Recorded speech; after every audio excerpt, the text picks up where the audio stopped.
والفجر وليال عشر والشفع والوتر والليل إذا يسر إذا قسم الحجر المثاني فسعى ربه بالعاد المرات والناس التي يملكها القرآن بالعاد والثمود الذين جابوا الصخر بالواد وفرعون بالأوتاد الذين طغوا في البلاد فأكثروا فيها الفساد فصب عليهم ربك سوط عذاب إن ربك لبالمرصاد فأما الإنسان إذا ما ابتلاه ربه فأكرمه ونعمه فيقول ربي أكرمن كلا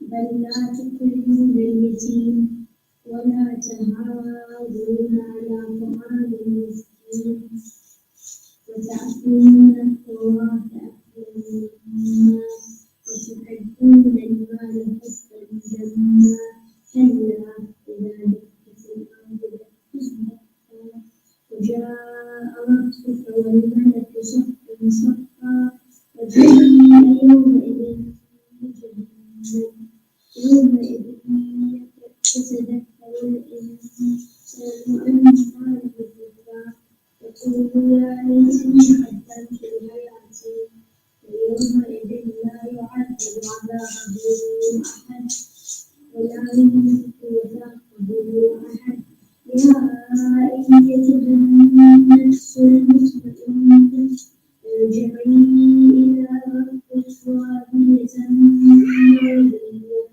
ادخلي في عبادي وادخلي جنتي صدق الله العظيم.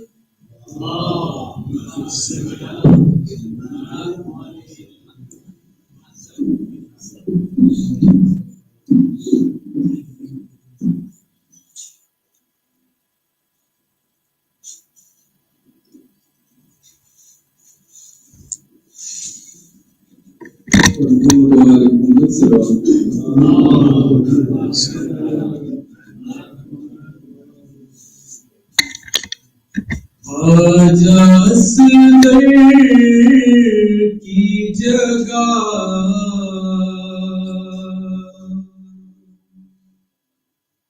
मेरी सकीना सो जा आजा असगर की जगह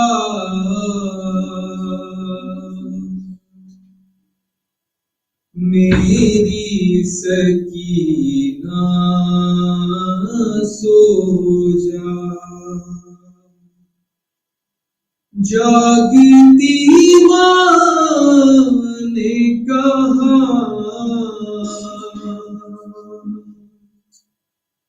मेरी सकीना सो जा आजा असगर की जगह मेरी सकीना सो जा जो तुझे खौफ है शायद मैं उसे कम कर दूं आजा आँखों पे तेरे नादे अली दम कर दूं दूर क्यों बैठी है मेरी सकीना सो जा है आजा असगर की जगह मेरी सकीना सो जा। बाप के सीने पे आदत है तुझे सोने की, मेरी गोदी तेरे काबिल तो नहीं है फिर भी, है मेरे दिल की सदा मेरी सकीना सो जा है। आजा असगर की जगह मेरी सकीना सो जा। 4 बरसों में न ज़हमत दी कभी तूने मुझे, अपनी खिदमत का मुझे आज तो मौका दे दे, होगा एहसान तेरा मेरी सकीना सो जा है। आजा असगर की जगह मेरी सकीना सो जा। मुझसे देखा नहीं जाता ये तेरा दर्द जिगर, मुझसे देखा नहीं जाता ये तेरा दर्द जिगर, ये बताते हुए अच्छा तो नहीं लगता मगर, अब ना आएंगे चचा मेरी सकीना सो जा है। आजा असगर की जगह मेरी सकीना सो जा। जागती माँ ने कहा मेरी सकीना सो जा है। आजा असगर की जगह मेरी सकीना सो जा। अल्लाहुम्मा सल्ली अला मुहम्मद व आलि Muhammad.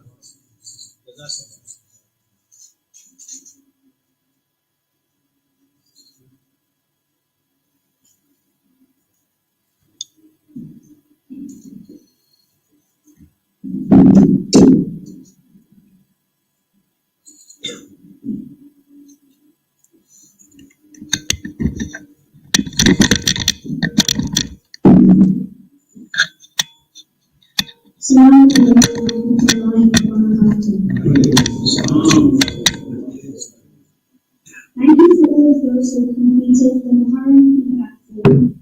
For those who have yet to complete it, please spend a couple of minutes of your time by answering only 3 questions so that we can take your thoughts into account when planning future programs. The deadline for completing the survey is Friday, 7th September. The survey link has been circulated by email and website. We are honored to be hosted by the Aliasghar Khimani for the lecture this evening.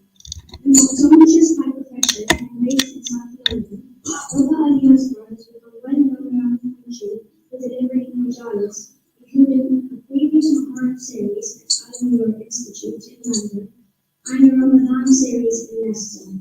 We are delighted he has accepted our invitation for this evening. Please kindly join me in welcoming him to deliver this evening's Majlis of the Salaat on Muhammad wa Ali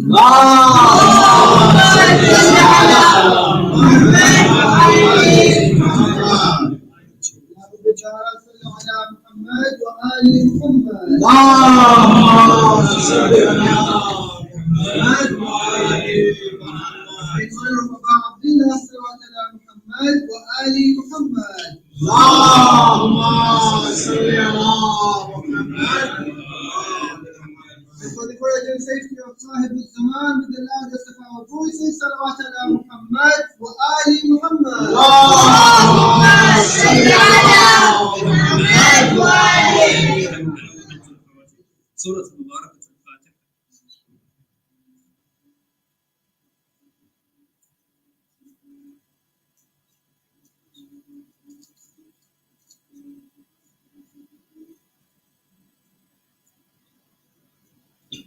أعوذ بالله من الشيطان الخبيث الرجيم. بسم الله الرحمن الرحيم. لا حول ولا قوة إلا بالله العلي العظيم. حسبنا الله ونعم الوكيل، نعم المولى ونعم النصير. الحمد لله رب العالمين الذي ذكره شرف للذاكرين وشكره فوز للشاكرين وطاعته نجاة للمطيعين وحمده عز للحامدين. ثم الصلاة والسلام والتحية والإكرام على أشرف الأنبياء وسيد المرسلين وخاتم النبيين وحبيب إله العالمين سيدنا ونبينا وحبيب قلوبنا وشفيع ذنوبنا وطبيب نفوسنا الرسول الأمجد المحمود الأحمد رحمة للعالمين أبي القاسم المصطفى محمد. اللهم صل على محمد وآل محمد. على تمام عدة المرسلين وعلى أهل بيته الطيبين الطاهرين المعصومين وأصحابه المنتجبين، لا سيما بقية الله في الأرضين وحجته على الخلائق أجمعين، سيدنا ومولانا وإمام زماننا الحجة المنتظر المهدي عجل الله تعالى فرجه الشريف. اللهم صل على محمد وآل محمد. الحمد لله الذي هدانا لهذا وما كنا لنهتدي لولا أن هدانا الله. صلى الله عليك يا مولاي يا أبا عبد الله، صلى الله عليك يا ابن رسول الله. ما خاب من تمسك بكم وأمنا من لجأ إليكم. يا ليتنا كنا معكم سيدي فنفوز فوزا عظيما.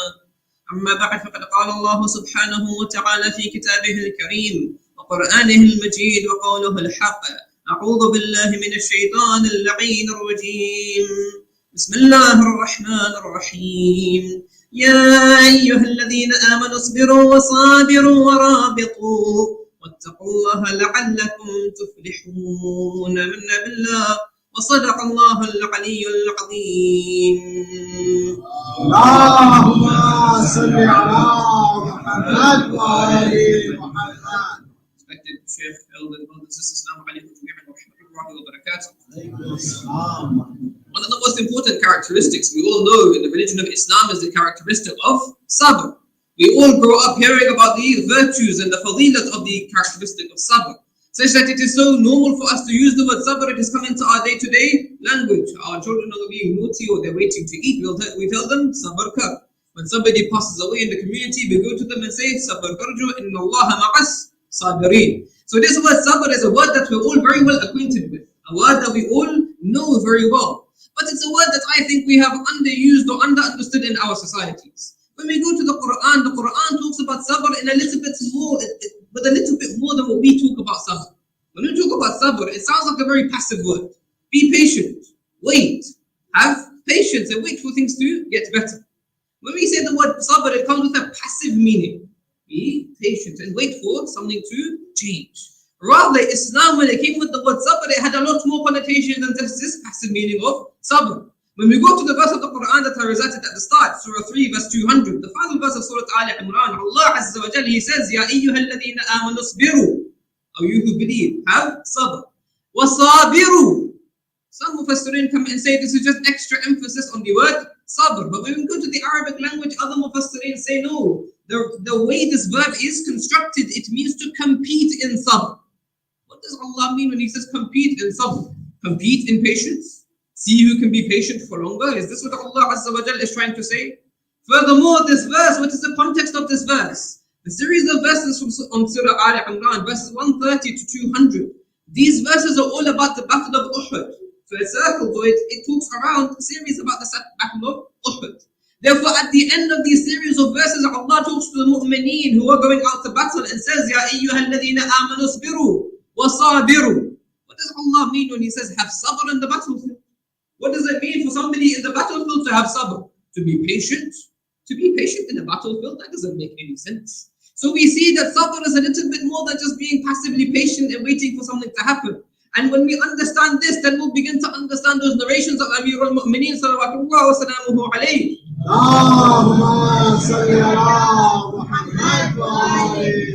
In the well-known tradition in Shia and Sunni circles, where he says, As-sabru ila al-iman kar-ra'su ila al-jasad. Sabr to iman is like the head to the body. If you take the head off the body no longer has life. An iman which has no sabr is an iman that has no life. That is how important sabr is to us. So in another tradition, Amir al-Mu'mineen also says, As-sabr ra'sul iman. The height, the peak of iman is to have sabr. What is the sabr that is there in the Quran and Hadith that we could learn to apply more into our lives? This is what I want to look at today. If I have your permission, please, with Allah subhanahu wa ta'ala, Muhammad wa ali Muhammad. Allahumma salli ala Muhammad wa ali Muhammad. In emphasizing this point of how we have translated sabr to be a passive point, we find a beautiful pamphlet. We find it online in Al-Islam.org from Sayyid Khimani, the Rahbar of Iran. He says when we talk about patience, we talk about it very passively. Now this example is obviously influenced by his position as the leader of Iran, but he says, for example, if a country is being bombed or a country is being attacked, and we say have sabr to that country, what does that mean? Are we trying to say that country have sabr, be patient, things will get better? He says, obviously not. He then gives a more practical example. He says, you have a family, you have a household.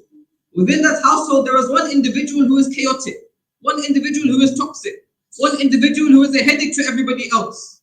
When that family comes to us to help, we then tell them, have sabr. By this, do we mean be patient? Wait, things will get better? Of course not. By doing that, sometimes the situation will get worse. If by that we mean be passively patient, wait for things to get better, they could all have a headache, they could all end up with mental issues. That family could be broken apart by that one toxic individual. Sayyid Khimani says clearly here, when we talk about patience, we don't mean something passive. We don't mean to wait. Furthermore, if we are to tell somebody who is in crisis, somebody who is in tragedy, have sabr, and by that we mean be patient and wait for things to get better, we could actually make things worse. Somebody who's going through a hard time, that individual, if he's just passive and waiting, that mind, which is already negative, is a breeding ground for the waswasa of shaitan. Clearly, we don't mean to that person, sit there, wait for things to get better. When we say have sabr, we mean something different. Sayyid Khimani, when he talks about patience here, he says, when we're talking about the country, the first way we should translate patience, or the first instance in which we should translate patience to, is resistance. And this is a translation we find that is also supported by the hadith of the Ahlul Bayt, where we find a beautiful tradition from Amir al-Mu'mineen again, salawatullah wa salamuhu alayhi.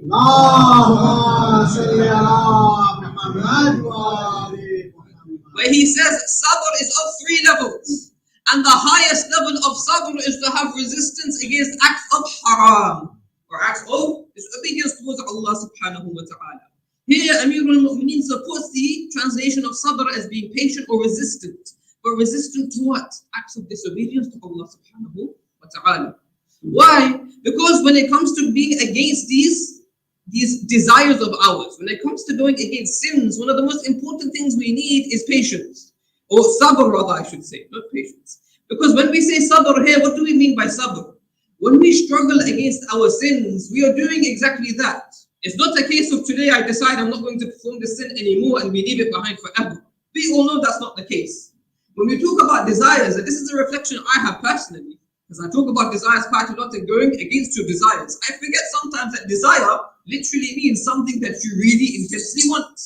And that is how Allah Azza wa Jal has created us. He has created us with desires, but He has asked us to channel those desires towards halal and to keep away from that which is haram.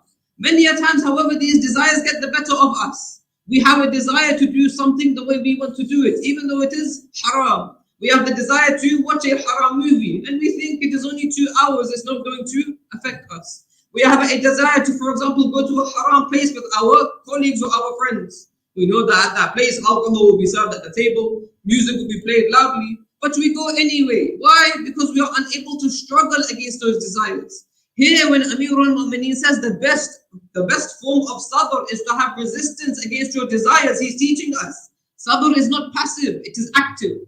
Rather, you have to persevere against your desires. You have to persevere against those insinuations of the shaitan. You have to convince yourself this is bad for me and keep away from it. And this is not easy. When you have that desire, that feeling, it can be very difficult to overcome it. And this is where the Ahlul Bayt such as Imam al-Kadhim salawatullah wa salamuhu alayhi,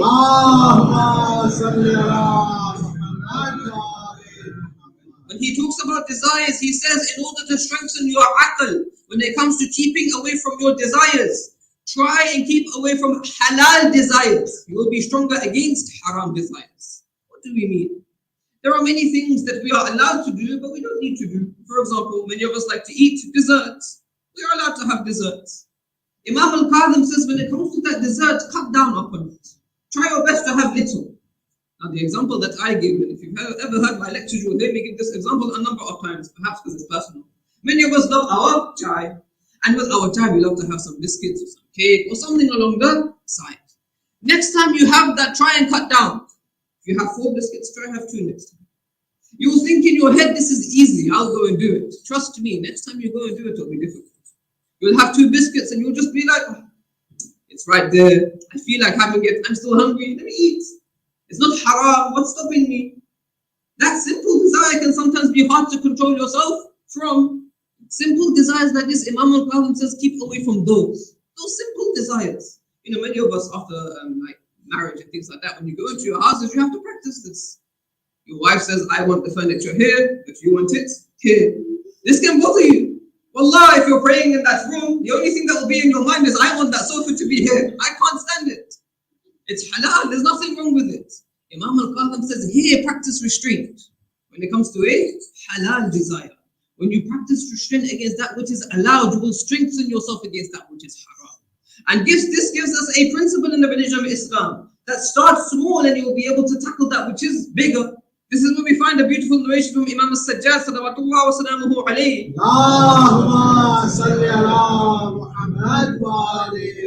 Where he says, do not lie even in jest.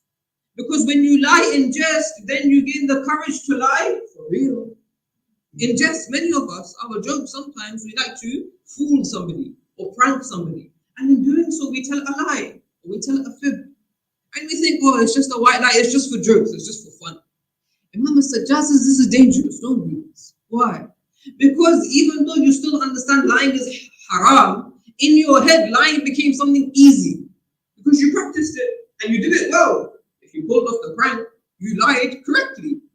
Then he says when a situation comes and it becomes desirable for you to lie, you'll find it easier to lie. For example, you do something wrong and you get caught.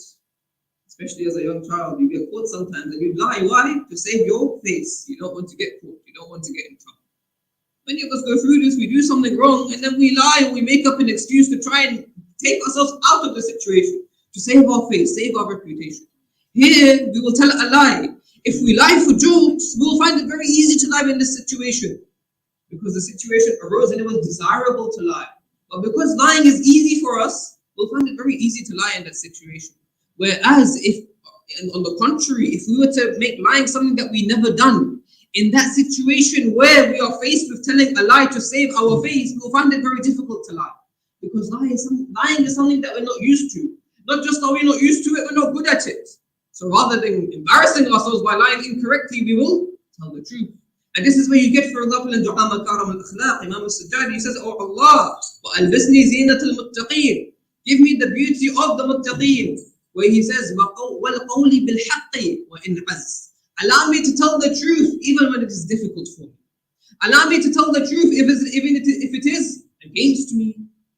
But we have to stop lying on a superficial level first. And so the first meaning of sabr was to resist and be persevering against your desires. Persevere against acts of haram against Allah subhanahu wa ta'ala. And this is the highest level of sabr. The second level of sabr that we'd like to speak about is what? Amir al-Mu'mineen says the second level of sabr is to have sabr when it comes to good deeds. What do we mean when it comes to sabr with good deeds? Does this mean when you're sitting there and you're reciting Du'a Joshan and you flick the pages to see how many pages are left, you should be patient? Is this what we mean? Perhaps. Rather here, no. We mean to have determination and to persevere in doing more and more good deeds. Because no doubt doing good deeds takes a level of determination and perseverance. In our lives, when we want to institute a new good deed, it is very difficult. At first, it is very easy. But after a while, it becomes very difficult. Let's say, for example, somebody makes a decision in here, I'm going to wake up for Salatul Layl every day. The first time you do it, you will set your alarm, you will wake up, and you will find it quite enjoyable. Especially if you've convinced yourself of the fadilat of Salatul Layl, you've been inspired to do it. The first time you do it, it will be beautiful. It will be easy, you'll wake up on time, you'll pray it, you'll get the spiritual vibe, the spiritual buzz. You'll feel beautiful and you'll feel like I'll carry it on. A week later, you start to become lazy. Then one night comes, you don't wake up for Salatul Layl. And then slowly but surely Salatul Layl goes down the drain. This is the reality of human beings, by the way. In January, every gym has maximum subscriptions. By February, the subscriptions are down to the floor. Why? Because in January, everyone makes a New Year's resolution. I'm going to try and become fitter. They all join the gym. By February, all of them have become bored, have lost that lifestyle, and have gone back to their old selves. Why? Because they didn't have sabr. Sabr here meant perseverance and determination in the task. Determination in carrying on that which is good. If you want to institute good in your life, it's not going to be easy. Even if it is as simple as doing a 2 rak'ah nafila in your day, it's not easy, it's difficult. There will be days you are very busy. There will be days you don't feel like doing it. There will be days you don't get the spiritual buzz from Salaat. There will be days you just don't feel like praying. On that day to pray, that is called sabr. And this is where we find a beautiful genre of hadith from Rasulullah and Amir al-Mu'mineen salawatullah wa salamuhu alayhima. Allahumma salli ala Muhammad wa ali Muhammad. President Nahj al-Balagha, Amir al-Mu'mineen says, the best deed sometimes is the one you force yourself to do. Normally when we think of good deeds, we think the best deed is that which I do with concentration, that which I do with love and affection, that which I wanted to do for the pleasure of Allah subhanahu wa ta'ala. Correct? We find, for example, Rasulullah says, 2 rak'ah salat in the middle of the night with concentration is better than the entire night of praying without concentration. 2 rak'ah salah of somebody who knows what he is doing is better than the entire night of prayer. At the same time, you find Rasulullah and Amir al-Mu'mineen both have a hadith. When they say sometimes the best a'mal that you do is the one you force yourself to do. This might sound counterproductive, but they're trying to hint at you a human reality. That at times the best deed that you do is the one you force yourself to do. Because that is the deed you persevere in doing, and that is the deed that will become a habit for you. There will be days you don't feel like praying, you don't get that spiritual buzz. If you pray for that spiritual buzz, you're not doing it for Allah, you're doing it for the spiritual buzz. A man who wants to get closer to Allah says, no matter how I'm feeling, I must institute this prayer into my life. Why? Because I want to get closer to Allah subhanahu wa ta'ala. And this is the reality of everything we do in life. You want to be the best at your profession, you've got to constantly practice, constantly study. study. That takes what? That takes perseverance and determination. That takes perseverance and determination. You have a skill set and you want to be the best at that skill set. You have to practice sabr, endurance, perseverance. Even the days you don't feel like it, you have to push yourself to do it. This is how those who have been successful have been successful. Whether you go to your favorite football players, Lionel Messi, Cristiano Ronaldo, they are people of sabr. They endure, they practice, they put in the hours. When it comes to our spirituality, we have to have the same level of sabr. We have to have the same level of endurance, perseverance. Persevere in adding good deeds into your life. You know, there's that beautiful hadith of Imam Al-Askari, salawatuhu wa salamuhu alayhi.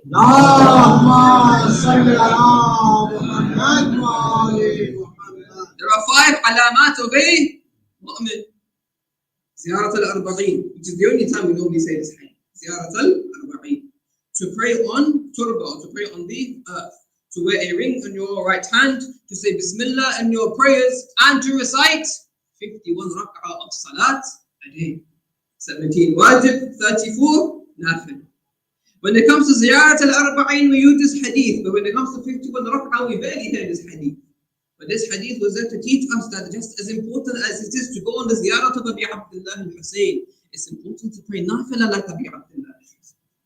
Just as important as it is to come to the Azadari of Sayyid al-Shuhada, it's important to pray Salat like Sayyid al-Shuhada. Taweel al-Ruku'i was-Sujood, the one who elongated his ruku' and his sujood. The one about whom Imam al-Sajjad, when he was praying so much, they came to him and say, how much do you pray? He says, I don't pray as much as my father, Abi Abdullah. And no one prays like my grandfather, Amir al-Mu'mineen, salawatullahi wa salamuhu alayhi. Allah.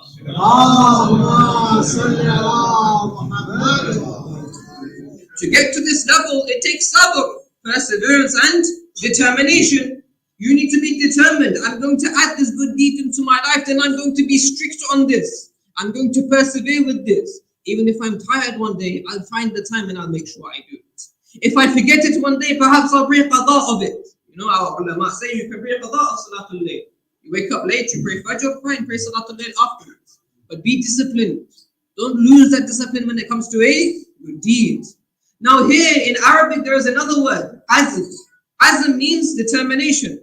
Sabr encapsulates or is very closely connected to azm. Why do I say this? Because in the Quran in Surah 46 verse 35, Allah Azza wa Jal, He says, Fasbir, have sabr.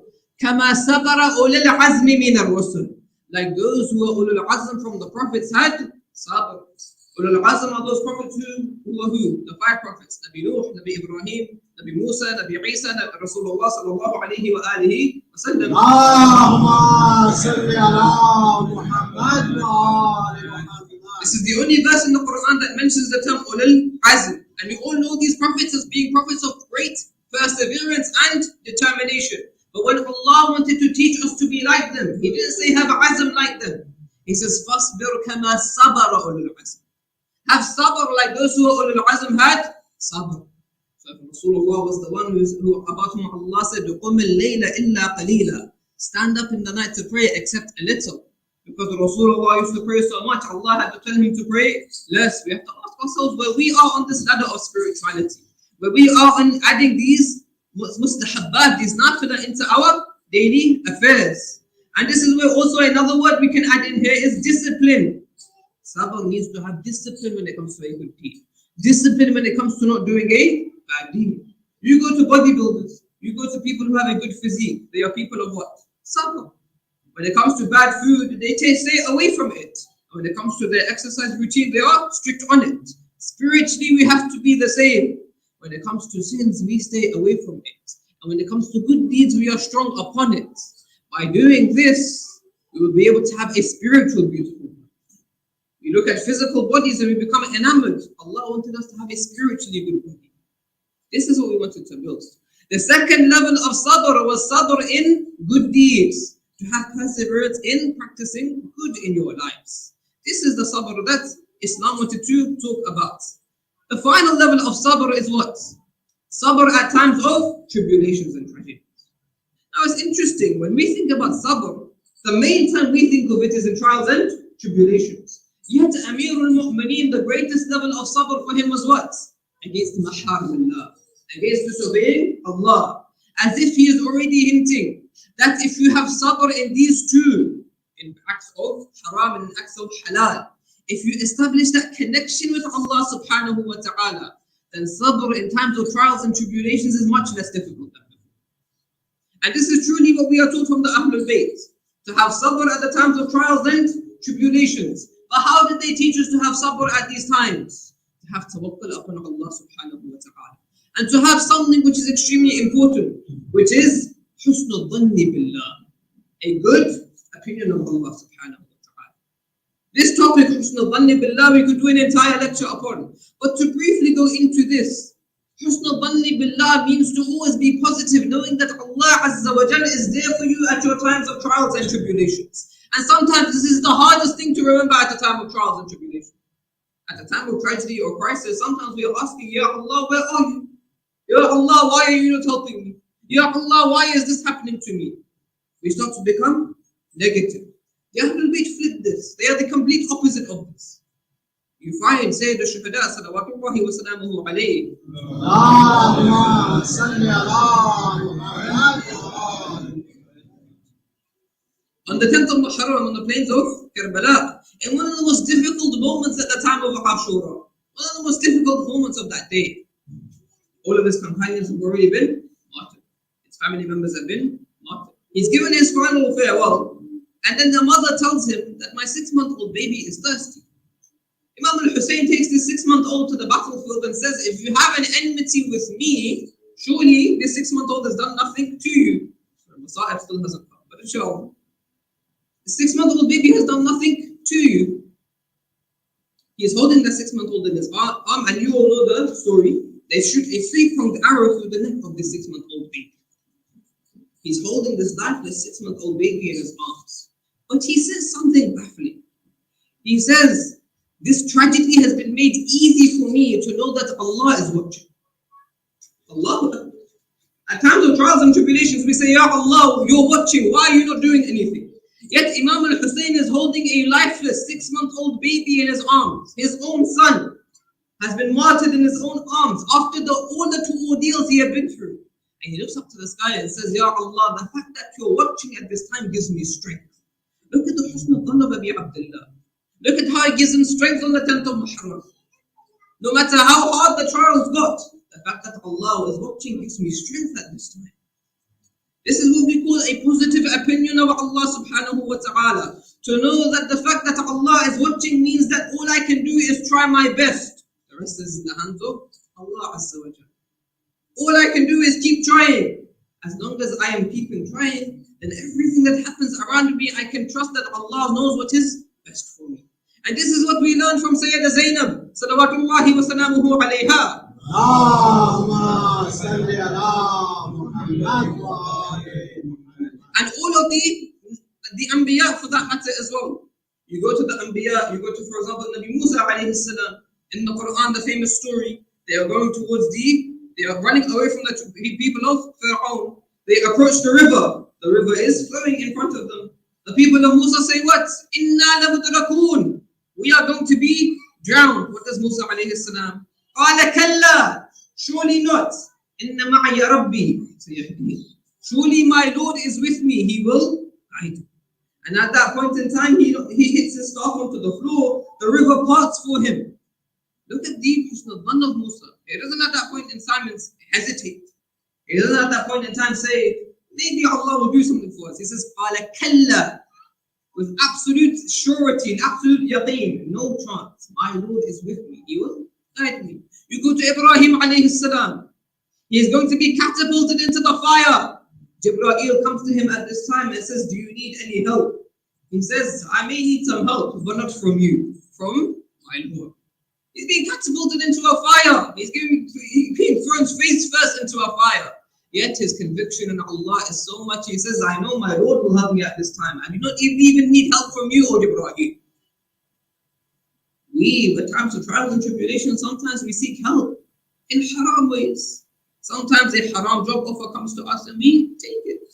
We're in crisis or in difficulty. We need the money, we go to haram job offer.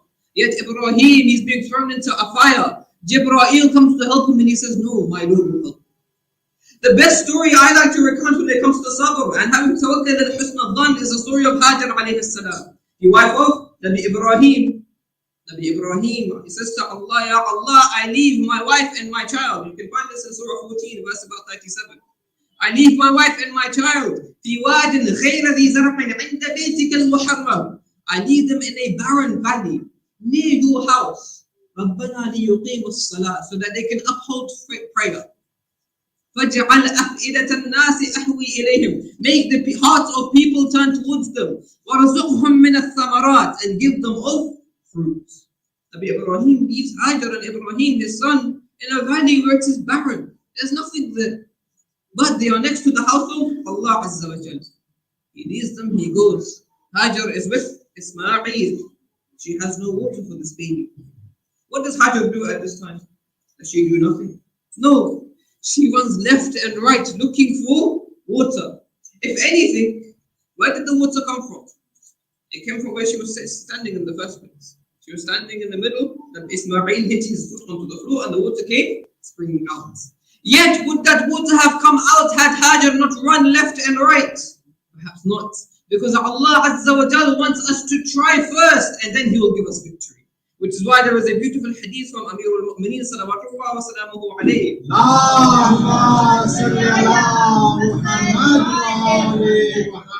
Where he says, Inna nasra ma'as-sabr. Surely help or victory comes with perseverance. At times of trials and tribulations, you've got to keep trying. You've got to keep persevering. Look at Hajar alayhi salam. She runs left and right between Safa and Marwa 7 times. You know, if it was us in this day and age, we run once to the left to Safa, once to one Marwa, see nothing there and think, there's nothing there. Can't do anything. But yet look at the perseverance of Hajar. She ran left and right 7 times looking for water.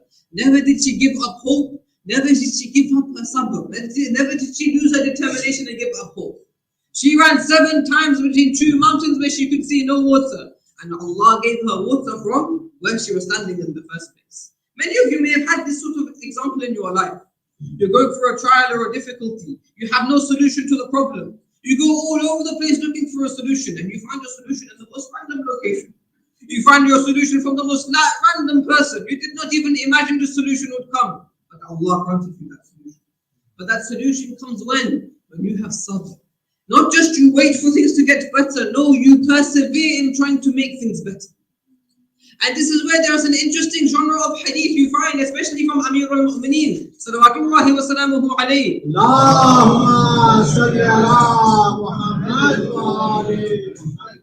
Where he says what? He says, at a time of trial and tribulation, beware of jaza'. Beware of jaza'. Jaza' is translated as anxiety. Now in Arabic, there are 2 words for anxiety. One is ham. Ham means your worries. Jaza' also means anxiety. What's the difference?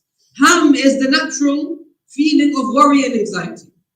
For example, you have an exam at the end of the week. You have ham, you have anxiety, you feel nervous. That's normal. That human feeling is normal, and that human feeling is beneficial. If you're anxious because you have an exam coming up, that's a good thing. Because then you will work to study for that exam. If you have an exam tomorrow and you don't feel anxious at all, I would be worried. Because that means that your drive is not there, unless you are super smart and you think you're going to ace it. That worry is natural, that ham is natural, because that worry spurs you into action. You're meant to use that feeling to your benefit. Jaza' is when that ham gets the better of you. Now that anxiety controls you. The Imam says, beware of jaza'. Ham is normal, beware of jaza'.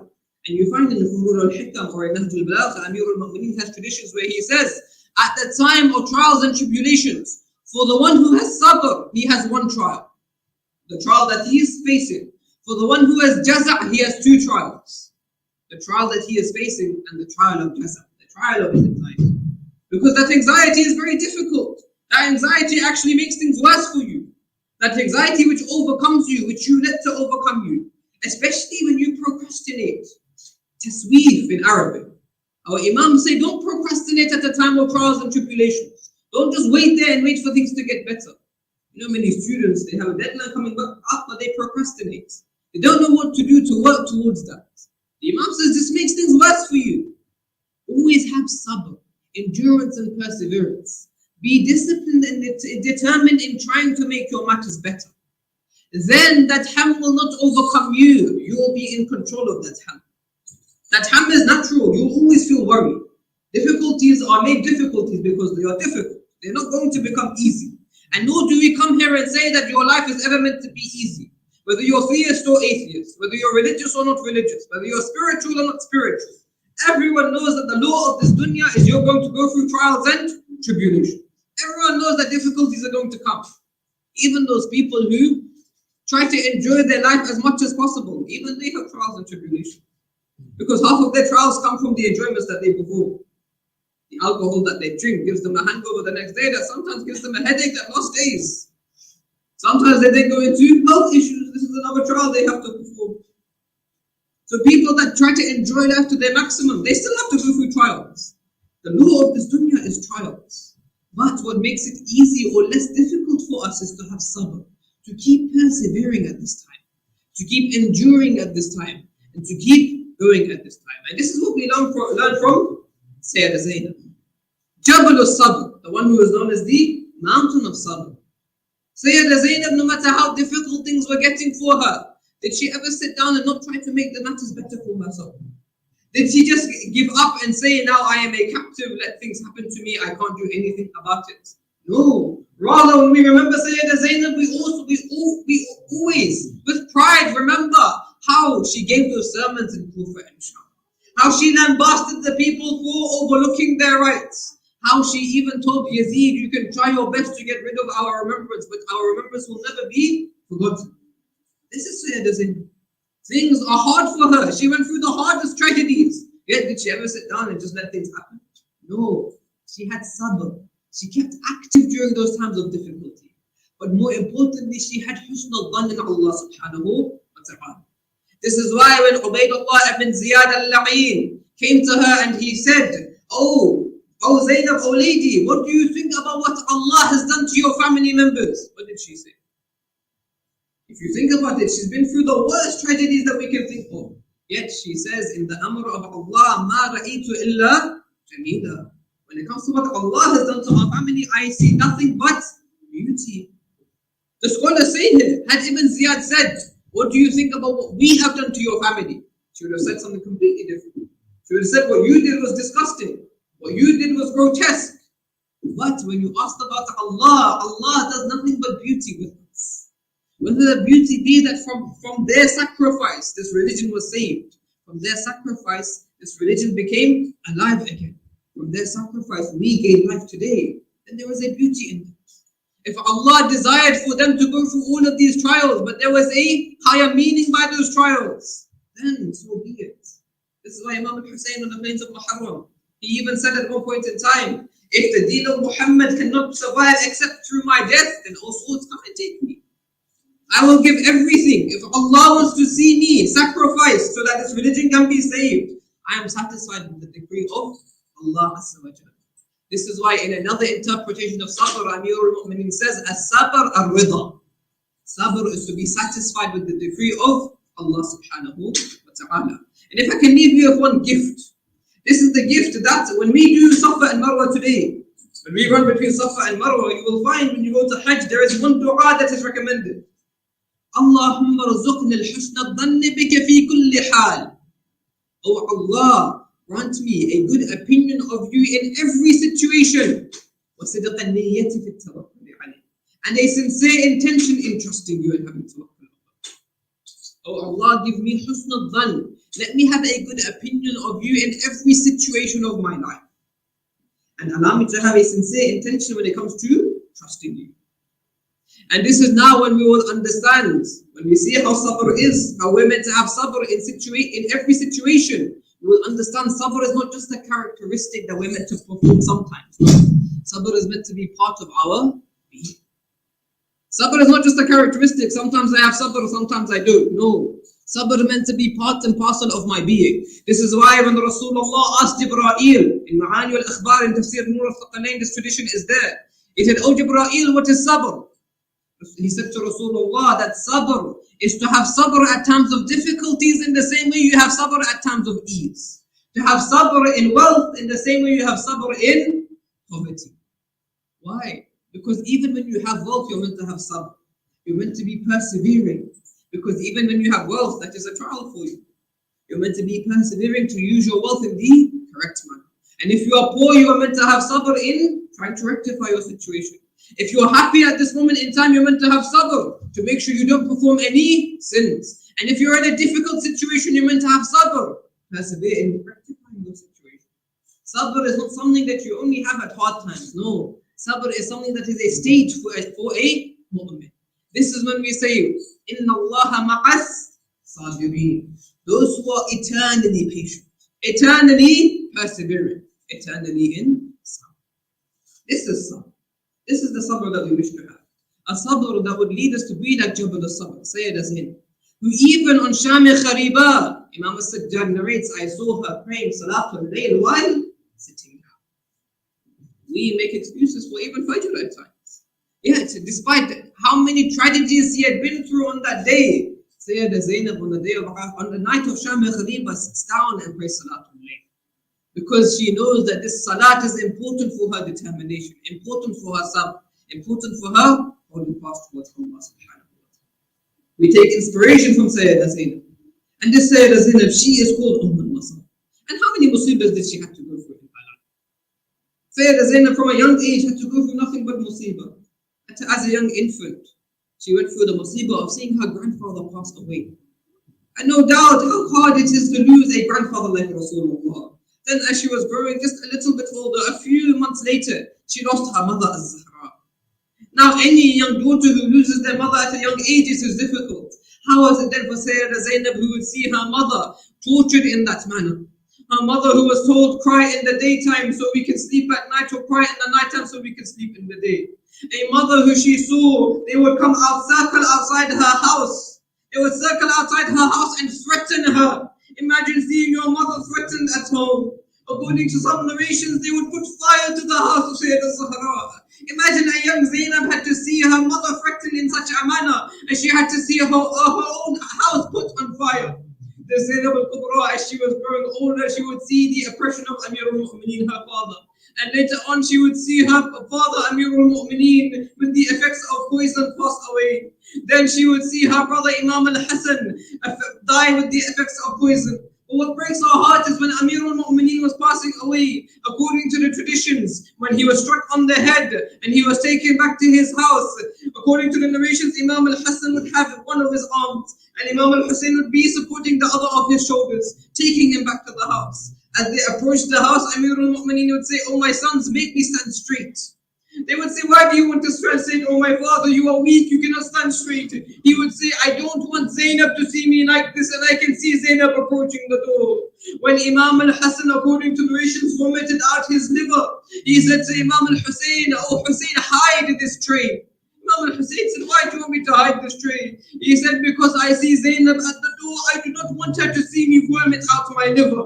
Oh Amir al-Mu'mineen, oh Imam al-Hassan, you are looking after Zainab today. I ask you on Shuhada-e-Karbala, come and tell me who is there for Sayyidah Zainab.